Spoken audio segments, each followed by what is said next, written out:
Desafíos políticos en América Latina. Soy Carlos Eduardo Osorio y este es mi podcast Píldoras del Saber. Bienvenidos. En nuestro sexto episodio hablaremos sobre los desafíos políticos que enfrenta Latinoamérica en la actualidad.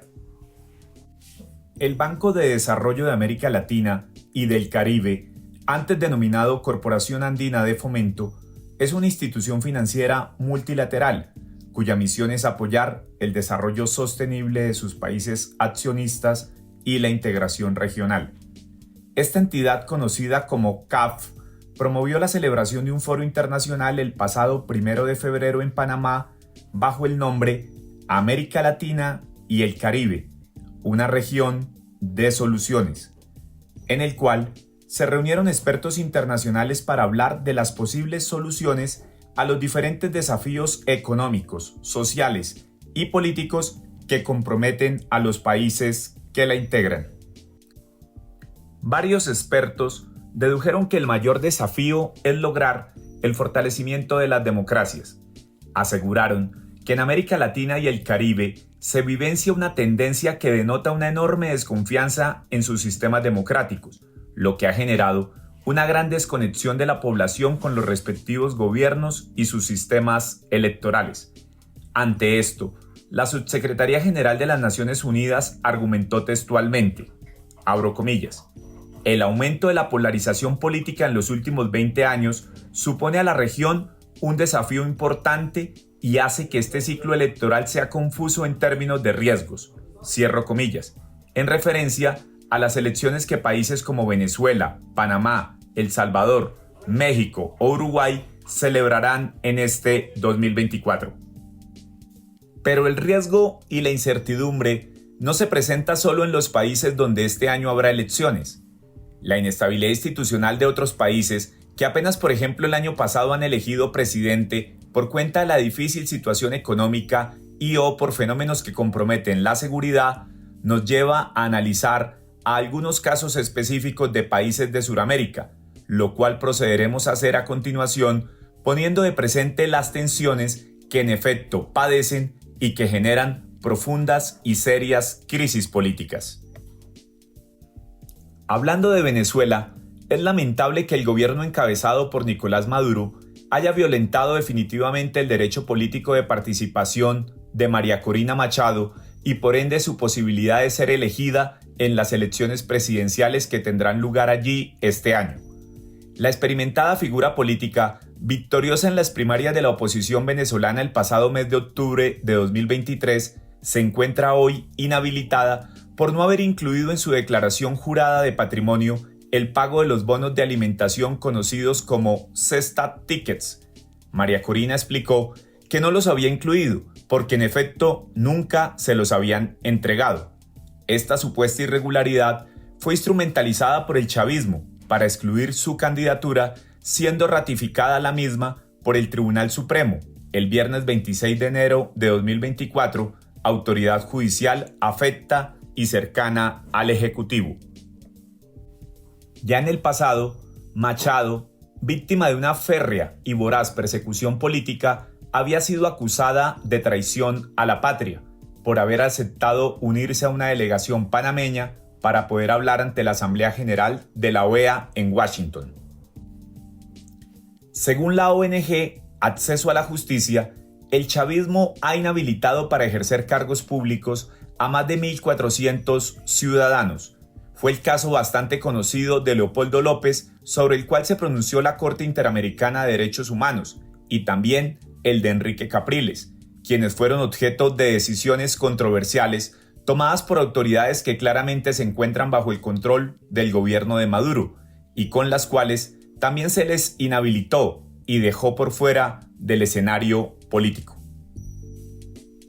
En el caso de María Corina, aunque predecible la resolución por ser una artimaña previamente empleada contra críticos del gobierno, constituye una grave afrenta a los acuerdos alcanzados recientemente entre el chavismo y la oposición en Barbados, y un durísimo golpe también para quienes representan alternativa de poder, pues de adelantarse en elecciones con transparencia, Machado quien cuenta con el favoritismo popular, tendría todas las posibilidades de ganar la presidencia. Y es que claramente la afiliación ideológica conservadora de Machado no le había impedido aglutinar el respaldo de la mayoría de la oposición,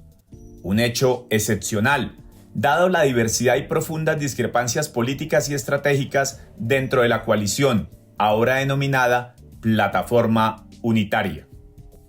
La exclusión de Machado no solo deja desamparados a los partidos antichavistas, sino que anticipa probables tensiones internas en la oposición. Es previsible que un sector sea cauteloso con respecto a la posibilidad de participar en la contienda, otro sector un poco más receptivo y un tercer sector lo rechace de plano y sin reservas.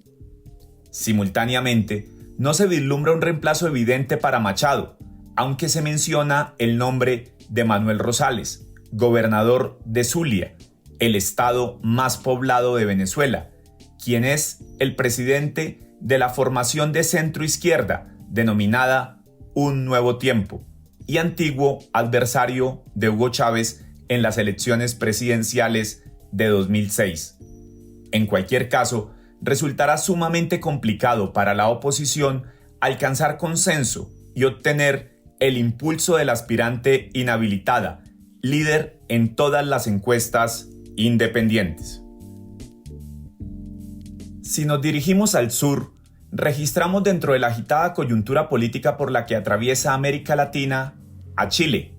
país que emerge como escenario de una creciente preocupación en torno a la seguridad ciudadana que brilla por su ausencia.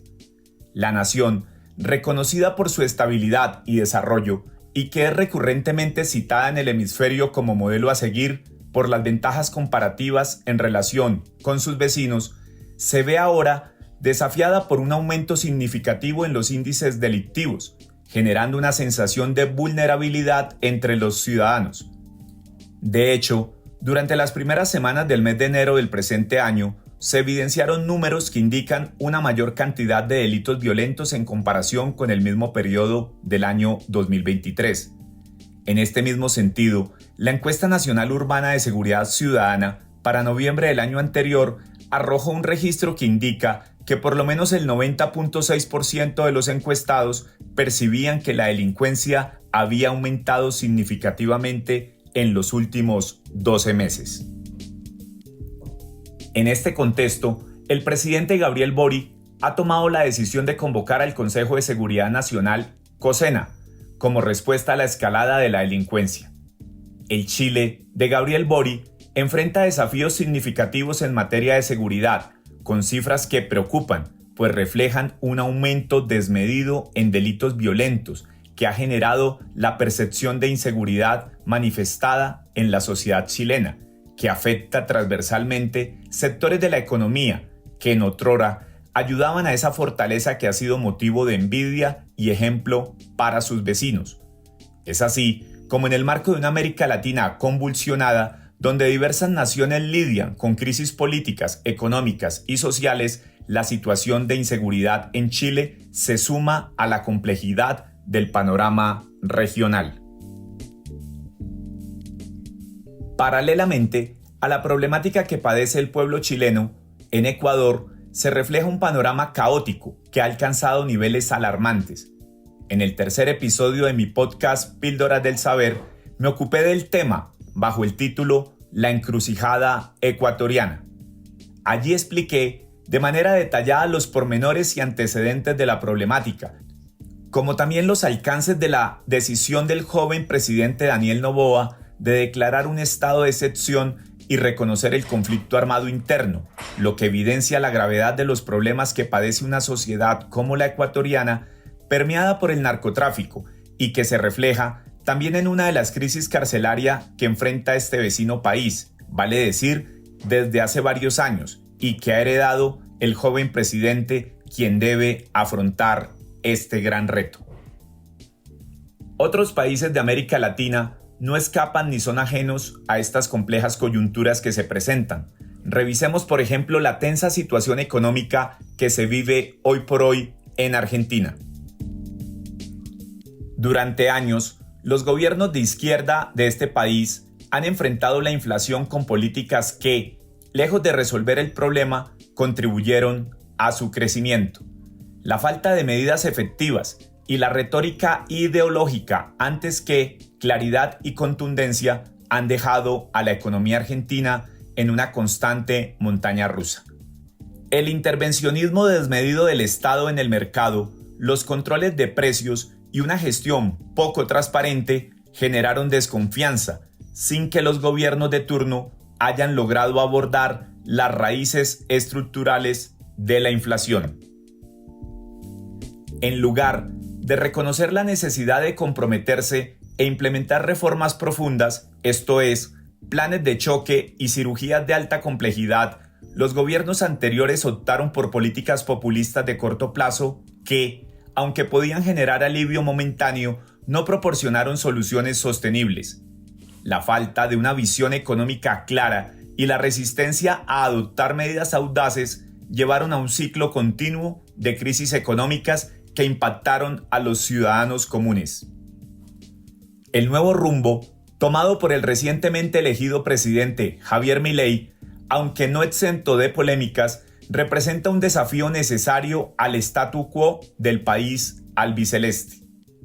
La crítica y el cuestionamiento fundado de las políticas de gobiernos anteriores son fundamentales para desentrañar las complejidades económicas actuales y abrir paso a soluciones innovadoras y efectivas. Es un llamado del nuevo presidente a dejar atrás las políticas e ideologías venenosas del pasado que han demostrado no estar a la altura de las necesidades del pueblo argentino, el cual hoy está clamando a su nuevo dirigente por una salida a tan grave situación económica. Y es que Argentina alguna vez fue una nación de las más ricas del mundo, por encima de Francia y Alemania. Gran parte de esa riqueza se consolidó en virtud de las exportaciones de carne vacuna. Hoy, con ironía, se dicen que son el país de las vacas, pero donde apenas pueden comer pollo. Y es que en un país donde en el 2023 la inflación se disparó en un 211% y en el que en el solo mes de diciembre los precios subieron un 25%, claramente no se puede tener certeza sobre lo que se puede adquirir con los ingresos que se esperan o con el patrimonio con el que se cuenta.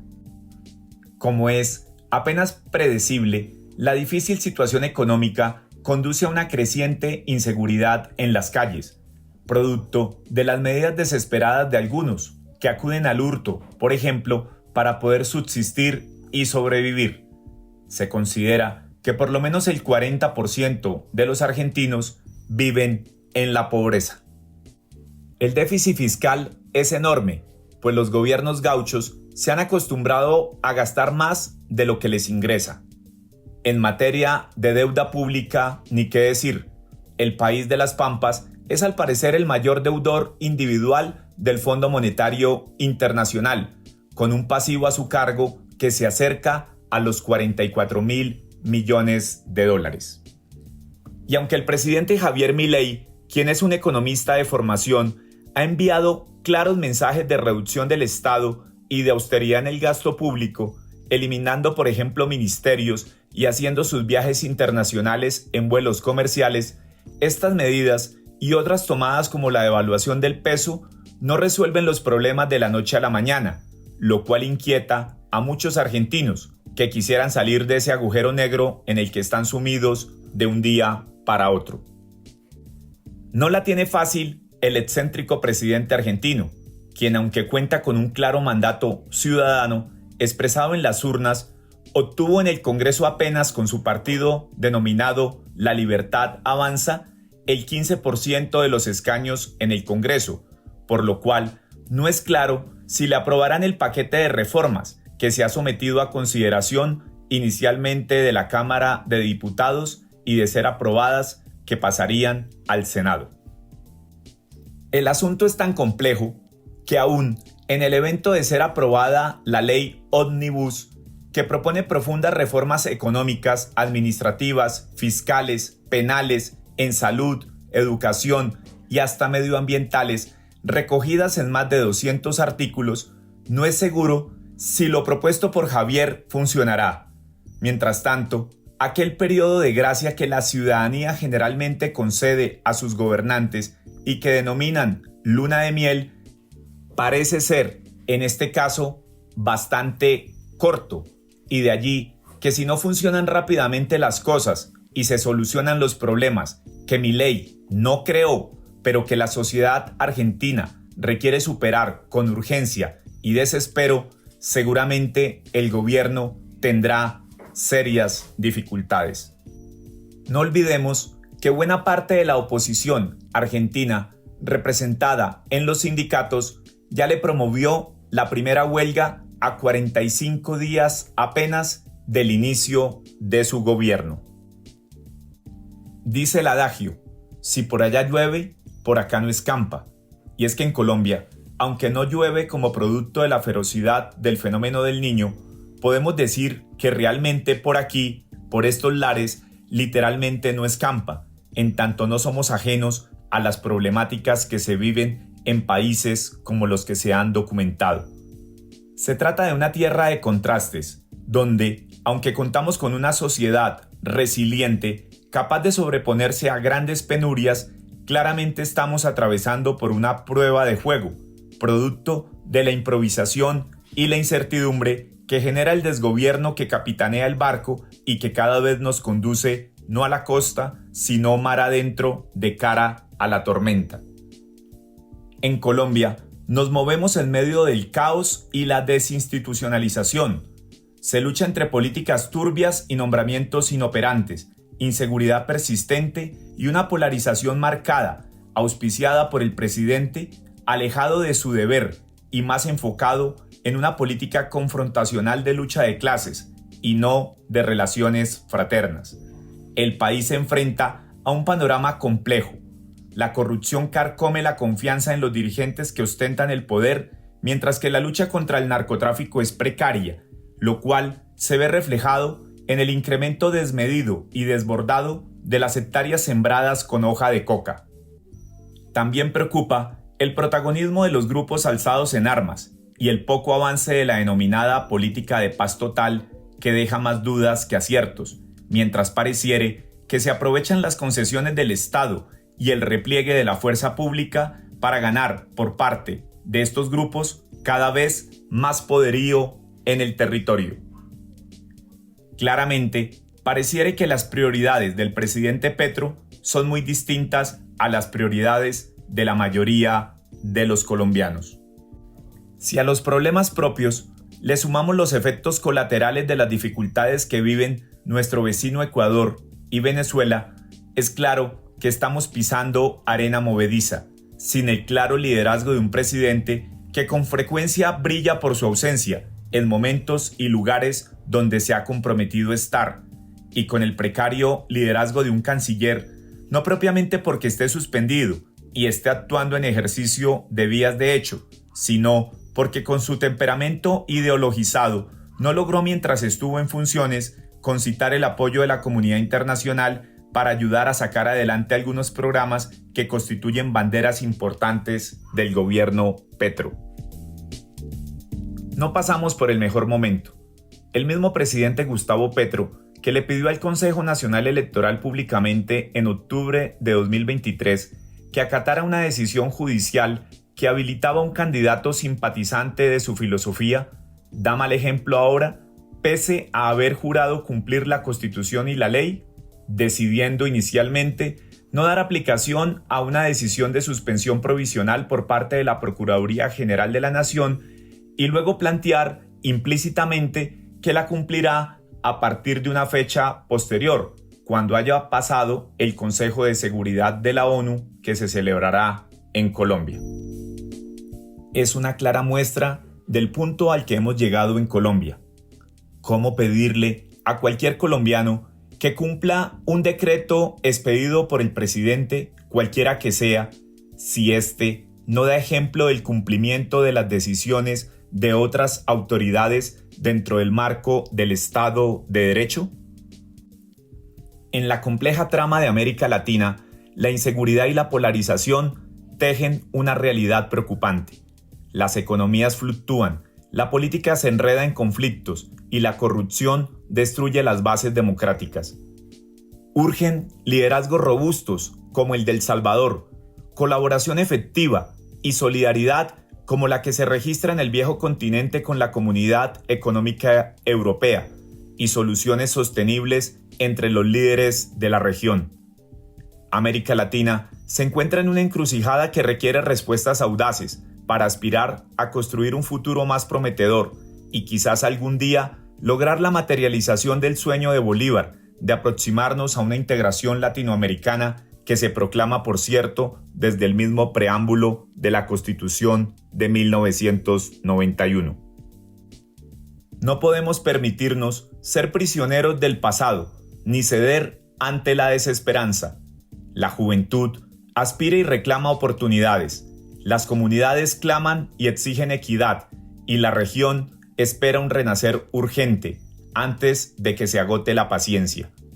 América Latina acaricia en sus manos la oportunidad de forjar un porvenir donde la solidaridad, la justicia y la prosperidad estén presentes en cada una de las políticas públicas de los países que integran la región. Muchas gracias por haberse tomado el tiempo de escucharme. Con la gracia de Dios, los espero el próximo lunes 12 de febrero a las 7 de la noche en un nuevo episodio de mi podcast Píldoras del Saber en Spotify. Gracias.